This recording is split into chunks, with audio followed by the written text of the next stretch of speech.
Olá pessoal, tudo bom? A gente combinou que essa aula de hoje seria gravada e disponibilizada. Por isso estou aqui gravando essa aula para poder passar para vocês. Para quem não me conhece, meu nome é professor Matusalém Dantas, está bem aqui, bem pequenininho, né? Aqui para que vocês me conheçam. E na última aula a gente parou em contestação. Então a aula de hoje vai ser sobre reconvenção. Só recapitulando para a gente ter um ponto de partida. A gente está dentro de resposta do réu e temos 6 possíveis respostas do réu. O réu ele pode reconhecer juridicamente o pedido do autor, ele pode contestar, ele pode pedir o fracionamento de litisconsórcio multitudinário, ele pode reconvir, ele pode alegar a suspeição ou impedimento e ele pode não fazer nada, que a gente chama de revelia. A não contestação é chamada de revelia. A não contestação ou também a contestação extemporânea. A gente vai ver no tempo adequado sobre revelia. Então são 6 condutas ou posturas do réu no momento que ele é chamado para se defender. Na última aula a gente falou sobre contestação. A aula de hoje vai ser sobre reconvenção. O que seria reconvenção? Qual é a ideia de reconvenção? O réu, como padrão, ele é chamado ao processo não para postular, mas para se defender. A conduta do réu é de negar o direito do autor. O autor alega, tem um direito, e o réu está ali para dizer que o autor não tem esse direito que está alegando. Então o réu ele não postula, o réu ele não demanda, o réu ele não aumenta o pedido. O autor pede algo e o que o réu faz é resistir a esse algo, mas ele não aumenta, ou seja, ele não traz uma nova postulação. Se o réu quiser postular, se o réu quiser pedir algo em juízo, ele tem que apresentar uma ação própria para isso. Ou seja, ele não pode, dentro daquela demanda, pedir. Ele tem que apresentar a sua própria demanda, o seu próprio pedido, numa demanda própria, diferente daquela que está já iniciada. Daí que se eu quero, eu réu, postular contra o autor, eu tenho que ajuizar uma demanda contra o autor. Eu não posso, dentro da minha defesa, ou seja, dentro da minha contestação, eu não posso pedir contra o autor. E essa ação que eu movo contra eu réu, que eu movo contra o autor, é chamada de reconvenção. A reconvenção, na realidade, é chamada de um contra-ataque.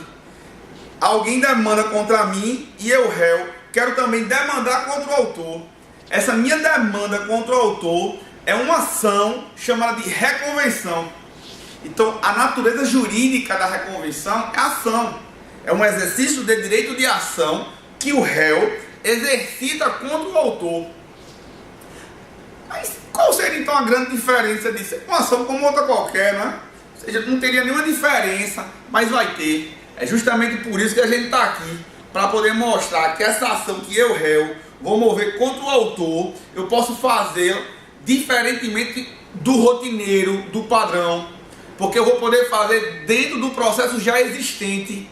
Apesar de ser uma nova ação, vai ser dentro do processo que já existe. Por isso que ela tem um tratamento próprio, porque não seria uma ação como outra qualquer, não teria nenhuma diferença. Qual seria a diferença da ação que a gente move qualquer hora? Nenhuma. Mas há diferença. A diferença é que eu vou mover uma ação junto com a minha contestação. É exatamente isso. A reconvenção é uma ação que eu vou aproveitar o processo que já existe para deduzir esse meu pedido dentro desse processo. Mas, você acabou de dizer que o réu não pode postular. Ele não pode postular na ação originária. Eu vou ter que mover uma outra ação, é uma cumulação de ação. Aquele processo, ele vai ter, no caso, 2 ações. A ação intentada pelo autor contra o réu e agora a ação intentada pelo réu contra o autor. E o réu dessa outra ação vai ser o autor da segunda ação, para não ter esse embaralho todo. O réu, quando ajuiza essa ação, a reconvenção, ele tem um nome próprio. para não ficar autor da ação originária, autor da segunda ação, vai ficar o quê? O réu, quando ajuiza a reconvenção, ele é chamado de reconvinte. E o autor, que passa a ser, no caso, o réu da reconvenção, ele é chamado de reconvindo. Então, o reconvinte é o autor da reconvenção, que por sua vez é o réu da ação originária. O reconvindo é o réu da reconvenção, que por sua vez é o autor da ação originária. Não sei se está embaralhado ou se está tranquilo. Ou seja, o que eu vou ter na realidade é que o autor da ação originária é o réu da reconvenção. E o réu da ação originária é o autor da reconvenção. Então eu tenho duas ações, mas apenas um processo. Eu não tenho dois processos. Isso tem que ficar muito claro, porque isso vai ter efeitos porque a gente vai tratar lá na frente. Tem que estar muito claro que o que vai haver na realidade são duas ações dentro de um único processo. Eu não terei aí dois processos, eu terei um processo. O que eu tenho é uma ampliação objetiva da demanda. Ou seja, eu tinha um pedido X que estava sendo discutido. No momento em que o réu ajuiza a reconvenção, ele traz o pedido Y para também dentro desse processo. O processo que discutia só X vai discutir X e Y. Então amplia o objeto. O objeto se torna X e Y. Então observe que o que acontece é um agigantamento dos limites objetivos da lide. O que acontece é uma ampliação objetiva da demanda. O que eu tenho é a acumulação de demandas num único processo. Mas Matusalém, e como é que se resolve isso? Imagine mais ou menos como se fosse uma conexão.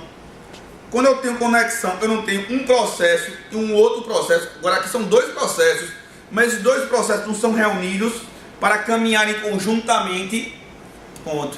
O que vai acontecer mutatis mutandis é que eu vou ter uma ação e outra ação.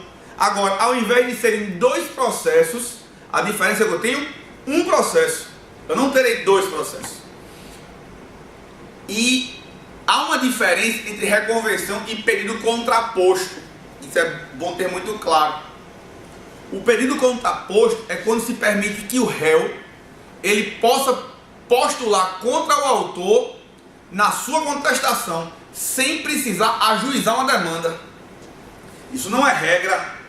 Isso não é a regra. A regra é que o réu não pode postular contra o autor. A regra é a impossibilidade de o autor postular contra o réu. Se o réu quiser... Eu falei o autor postular contra o réu. Calma.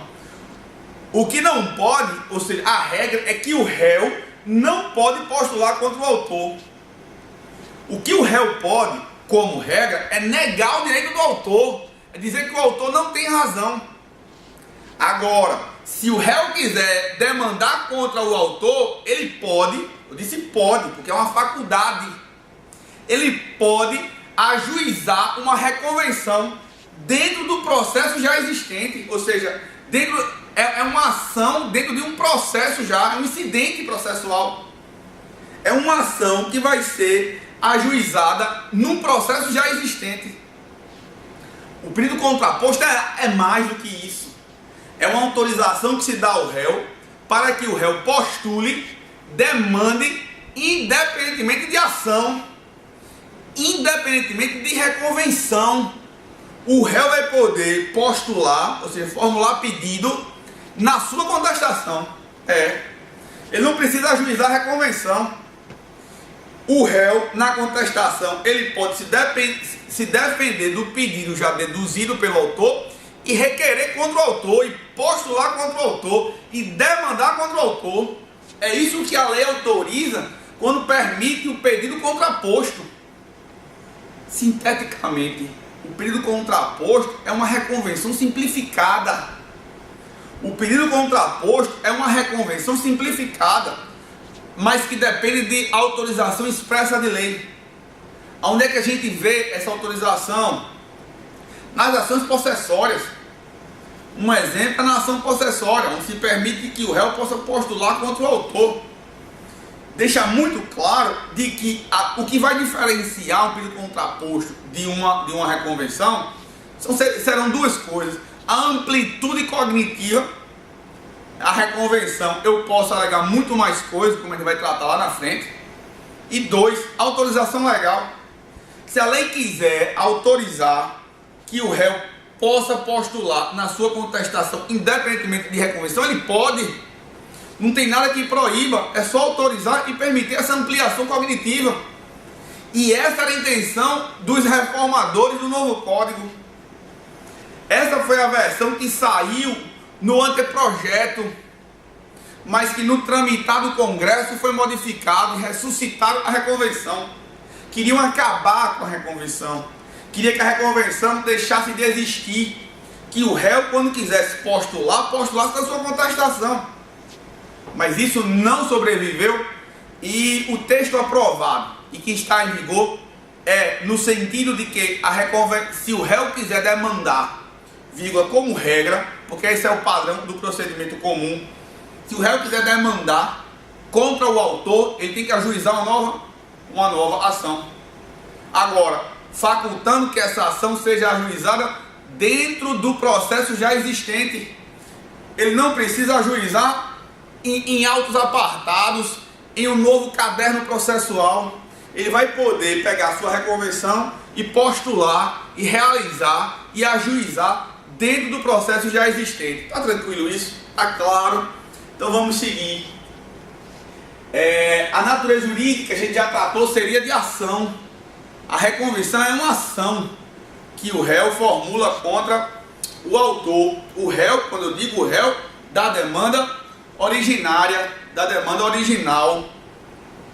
Mas Matusalém, como assim? Me dê um exemplo. Eu não estou conseguindo encaixar, eu não estou conseguindo chegar aonde o réu ele pode demandar contra o autor. Eu vou dar um exemplo para você. Imagine que o autor ajuiza uma demanda contra o réu, dizendo que o réu lhe deve 20 mil reais em face de um inadimplemento contratual. E em razão desse inadimplemento, ele negativou o réu. O réu está negativado nos cadastros de crédito, de proteção ao crédito. O réu, quando vai na sua contestação, ele chega e diz: olha, autor, eu já paguei. Você está me cobrando algo que você não poderia me cobrar.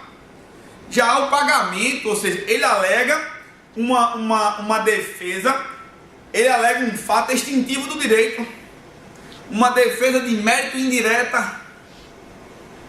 E além de alegar isso, ele diz: olha, você me negativou indevidamente, portanto eu quero dano moral contra você. O réu, se achando injustiçado, quer pleitear dano moral contra o autor. Ele pode na sua contestação fazer isso? Não, porque a demanda não é sobre dano moral. A demanda é sobre inadimplemento ou não de um contrato e a existência ou não de uma dívida de 20 mil reais. Se ele quer postular uma indenização por dano moral contra o autor, ele tem que ajuizar uma ação própria. Mas esse pedido que ele vai postular tem conexão com aquilo que está sendo discutido na demanda primeira? Tem. É justamente um dano moral decorrente dessa discussão. Ou seja, ela tem total conexão com a demanda e com os fundamentos que ele apresentou na sua defesa. Daí que ele vai, se ele quer postular contra o autor, ele tem que fazer o quê? Ajuizar uma demanda. Como é o nome dessa demanda? Reconvenção. Ele vai reconvir contra o autor da ação originária, que virará reconvindo, e ele reconvinte. Está claro esse exemplo? Ou seja, ele vai poder postular, mas numa ação própria, embora num processo já existente. A pergunta é: como é que se faz isso? Que momento eu tenho para fazer isso? Vamos lá. O réu ele vai poder reconvir no prazo da contestação. Quando ele for chamado para apresentar sua contestação em 15 dias, quando ele contestar, ele reconvém. Ele apresenta a sua reconvenção. Então, o momento para apresentar é no prazo da contestação. 2. Qual é a forma que eu apresento essa reconvenção? Essa reconvenção que eu vou apresentar num documento apartado? Não. Dentro da sua contestação. Detalhe, presta atenção. A reconvenção não é contestação. Reconvenção não é defesa. A reconvenção é ataque. Por isso chama de contra-ataque. A reconvenção é ação. Se a reconvenção é ação, você não pode misturar com contestação, que é defesa. O que vai acontecer é que eu vou pegar um documento e nesse documento eu vou colocar a minha contestação e a minha reconvenção. Eu vou colocar dois institutos num documento só. No meu documento eu vou contestar e vou reconvir. São duas coisas num documento. Não misture achando que a reconvenção é um pedido dentro da sua contestação, porque não é. Porque aí seria um pedido contraposto. Eu estaria formando um pedido dentro da minha contestação. Eu vou pegar um documento e vou colocar dois atos, dois institutos. E aí como é que eu faço isso? De forma organizada. Você pode colocar lá da contestação, formula, depois vem da reconvenção e formula o seu pedido. Mas o que tem que ficar claro é que a reconvenção não é contestação. Eu apenas estou aproveitando o documento que eu vou contestar e também eu vou apresentar a minha reconvenção. E aí vem uma pergunta: e se eu apresentar a minha reconvenção num documento separado? O juiz pode não receber a minha reconvenção? O professor Alexandre Câmara, na sua obra, na excelente obra que ele tem, ele diz que o juiz não pode fazer isso, o juiz tem que receber. Seria um mero erro simples, um erro sem graves consequências, que não poderia impedir o conhecimento da reconvenção. Então, a resposta para essa pergunta é: se o réu apresentar a reconvenção num documento separado da contestação, o juiz pode não receber a reconvenção? A resposta me parece que é não. Ele tem que receber essa reconvenção, porque seria um erro simples, um erro banal, ou seja, invocando o princípio da instrumentalidade das formas, da simplicidade. Ele não poderia evitar o recebimento. Segunda pergunta: se ele contestar, são 15 dias para contestar, se ele contestar no 12º dia, ele pode reconvir no 14º? A resposta é não. A reconvenção e a contestação devem vir juntas, apresentadas no mesmo tempo. Se ele não apresentou a reconvenção junto com a contestação, preclusão, ocorreu preclusão consumativa, ele não pode mais apresentar a reconvenção. Dois detalhes. Detalhe número 1. Eu disse antes, mas Matusalém, você não disse que poderia apresentar numa peça separada? Poderia. Não é o mais correto, mas seria um erro simples, um erro banal. Mas foi apresentado em peça separada, mas ao mesmo tempo. No mesmo instante, eu juntei ao mesmo tempo, ou seja, juntei uma, um segundo depois juntei a outra. Não tem nenhum problema. O que eu não posso é apresentar a contestação e abrir um lastro temporal considerável e apresentar a minha reconvenção. Aí não posso mais, porque aí vai haver o quê? Preclusão. Segundo detalhe: o fato de haver preclusão não significa que eu não posso mais ajuizar esse pedido. Lembra que eu falei que reconvenção é ação? Se reconvenção é ação, ela não está submetida necessariamente a um prazo prescricional ou a um prazo preclusivo. A ação vai estar submetida a um prazo prescricional. Enquanto não prescrever a pretensão do autor, daquele que se acha prejudicado pelo dano moral, ele vai poder ajuizar. Ele ajuiza no momento oportuno. O que ele não pode fazer é ajuizar no processo já já existente. Ele não vai poder pegar duas ações e colocar em um só processo. É isso que ele não pode mais. O que poderá ocorrer, por exemplo, é eu ter esse processo, ajuizar uma segunda ação e por conexão elas virem a ser reunidas. Isso pode acontecer. Também pode ser que não venha a se reunir, porque quando foi ajuizado, foi posterior à aprovação da sentença, e daí que não se reúne mais. Também é possível. Agora, o que não vai mais acontecer é o quê? Se eu apresentei a minha contestação, eu não posso reconvir. Eu tenho que estar com uma ação posterior, e não é reconvenção. Embora a reconvenção seja ação, toda reconvenção é ação, mas nem toda ação é reconvenção. Eu posso entrar com ação, mas não posso mais entrar com reconvenção. Outra pergunta: se eu reconvir no 10º dia, eu posso contestar no 13º dia? Também não. Por quê? Preclusão. Eu já disse aqui que elas têm que ser apresentadas numa peça só, isso é o correto. Se eu apresento uma só, ou a contestação ou a reconvenção, preclusão para apresentar a outra peça. Não pode. Não pode. Elas têm que ser apresentadas concomitantemente, conjuntamente. Se eu apresentar a minha reconvenção e não apresentar a minha contestação, revelia. Se aplica os efeitos da revelia. Salvo, que a gente vai estudar na próxima aula, quando o fundamento da minha reconvenção aproveitar a minha revelia. Isso a gente vai estudar. Eu não vou explicar isso agora, mas já fique ciente que, como regra, se eu reconvir e não contestar, mesmo que eu venha contestar depois, preclusão, e como regra, se aplicam os efeitos da revelia, presumindo verdadeiro os fatos narrados na petição inicial. Tá tranquilo até agora? Vamos seguir na aula. Então, qual seria o procedimento? Junto com a minha contestação, eu vou apresentar a reconvenção. O reconvindo, ele vai ser intimado ou citado para apresentar a defesa. Lembre que a reconvenção é ação. Se a reconvenção é ação, o reconvindo, que é o réu da reconvenção e autor da ação originária, ele tem que se defender desse contra-ataque. Para se defender, ele vai ser citado ou intimado. Intimado. Por que intimado e não citado? Porque, embora seja uma nova ação, não é um novo processo. Eu não tenho uma nova relação processual. Eu tenho apenas uma ampliação da relação processual anteriormente existente. Então não é citação.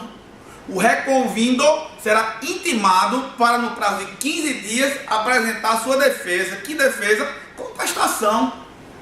O reconvindo vai contestar a reconvenção em 15 dias. E essa intimação não precisa ser na pessoa do reconvindo. Por quê? Porque o reconvindo é o autor da ação originária. Ele já tem advogado constituído nos autos. O reconvindo vai ser intimado na pessoa do seu advogado para contestar no prazo de 15 dias. E depois o procedimento segue naturalmente. Ou seja, o que eu tenho são duas demandas cumuladas em um só processo. Depois vai ter a fase de saneamento, organização do processo, produção de provas e julgamento. E será uma sentença para as duas demandas. Ou seja, quando o juiz for sentenciar, ele vai julgar tanto a reconvenção quanto a ação originária. Outro detalhe: professor, se o reconvinte, que é o autor da reconvenção, desistir da reconvenção, isso vai afetar em alguma coisa a ação originária? A resposta é não. São duas ações autônomas. Tranquilamente eu posso ter a desistência da reconvenção, isso nada afeta a ação originária. Como também eu posso ter a desistência da ação originária e a reconvenção continua. Não é ação? A reconvenção continua. Uma coisa não afeta a outra. Eu posso tranquilamente ter a desistência da reconvenção e continuar a ação originária, como posso ter a desistência da ação originária e continuar a reconvenção. Outro detalhe: se o juiz for rejeitar liminarmente a reconvenção, dizer, encerrar, extinguir, ele vai ter que fazer pelo quê? por sentença ou por decisão interlocutória? Por decisão interlocutória, porque ele vai rejeitar, ele vai afastar a reconvenção e não o processo como um todo. Lembre que é um processo com duas demandas. Se ele rejeitar um processo, uma demanda, o processo continua em relação à outra. Eu não estou encerrando nem fase nem processo. Então não é sentença, é decisão interlocutória recorrida por agravo de instrumento. Então, o fato de o juiz rejeitar a reconvenção liminarmente, ele faz isso por decisão interlocutória e não por sentença. A sentença vai ser o ato que vai encerrar a fase ou o processo resolvendo ou os dois, a reconvenção e a ação, ou um deles se o outro foi resolvido anteriormente. E essa solução anterior de um deles é por decisão interlocutória e não por sentença. E a decisão interlocutória agravável. Outro detalhe: quais são os requisitos para que eu possa ter essa acumulação de duas ações em um só processo? Para que eu tenha a reconvenção, eu tenho que ter um processo originário, a litispendência de um processo anterior, porque só há reconvenção dentro ou incidentalmente a um processo já existente. Não se fala em reconvenção se não há processo anterior, porque reconvenção é contra-ataque. Para ter contra-ataque, eu tenho que ter tido um ataque prévio.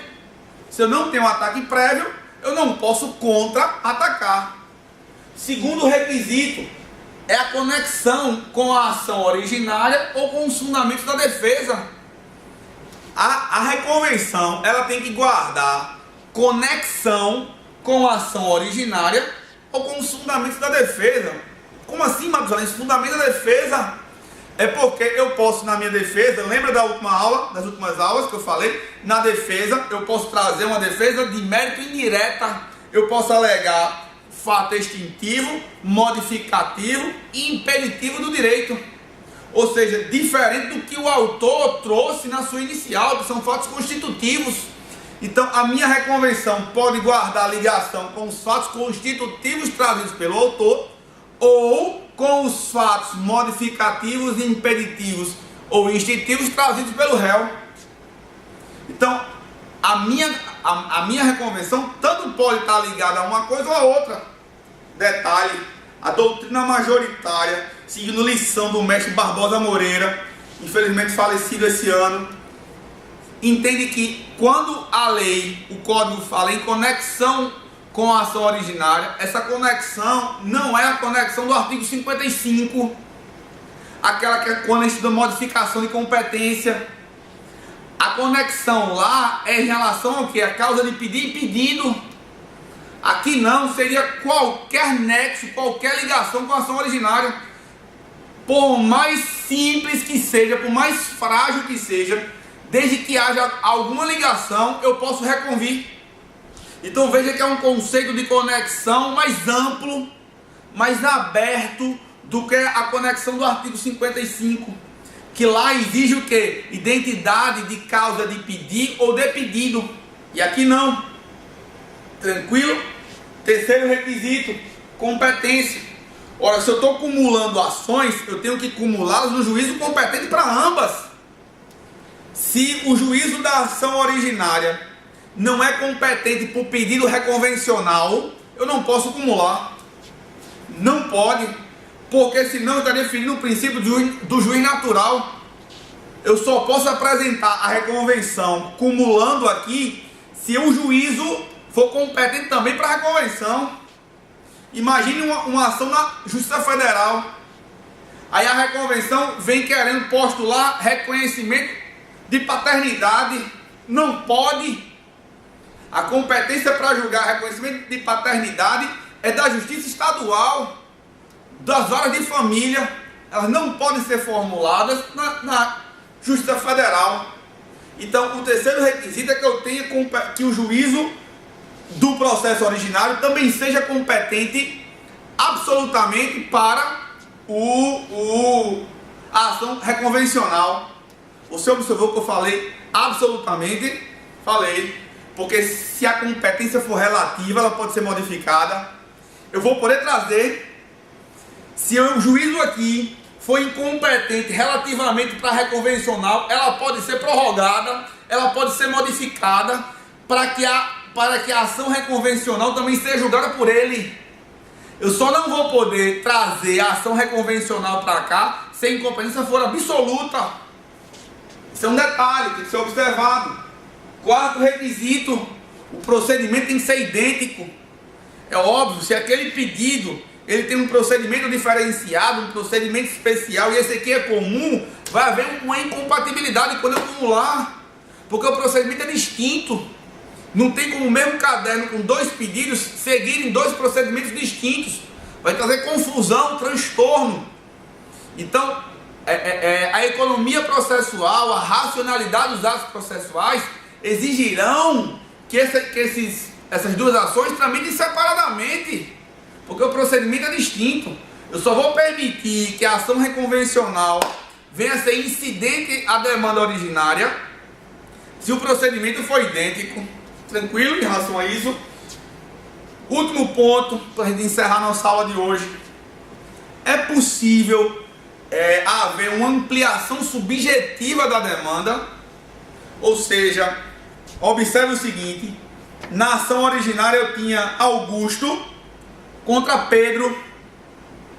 Na reconvenção eu só posso ter Pedro contra Augusto, ou eu poderia ter Pedro e João contra Augusto, ou eu poderia ter Pedro contra João e Augusto. Veja que eu estou pegando um terceiro que não é parte da relação originária e trazendo para a demanda reconvencional. A pergunta é possível isso? Isso era polêmico no velho código, no código revogado, mas o novo código pacifica isso. O novo código permite essa ampliação dos sujeitos. Matusalém, me explique, eu não estou conseguindo entender isso com facilidade. Presta atenção. Numa demanda movida, numa relação contratual, alguém está cobrando uma dívida solidária, uma obrigação solidária, ou seja, A move uma ação contra B, que B é devedor solidário. Aí B chega e diz: ei, esse contrato é inexequível, ou é nulo, ou esse contrato, o argumento que for, poderá ele mover uma ação contra o autor em litisconsórcio com um outro devedor solidário? Pode. O outro devedor solidário tem o interesse jurídico de ver solucionado isso. Então poderia vir C junto com B, ambos reconvintes contra A, que é reconvindo. E C, por que C apareceu? Porque C, como devedor solidário, tem interesse jurídico na extinção desse contrato, na liquidez, na resolução desse contrato. Daí que é permitido. E também poderia ser o contrário. Poderia ser o réu contra dois autores. Na realidade, autor não, um autor e um terceiro. Ou seja, o litisconsórcio vai ser na reconvenção passivo. Também pode ativo, ou pode misto. Não tem problema nenhum. Tranquilo, meus amigos. Espero que vocês tenham compreendido. Qualquer dúvida pode me procurar. Um forte abraço e fiquem com Deus. E até a próxima aula.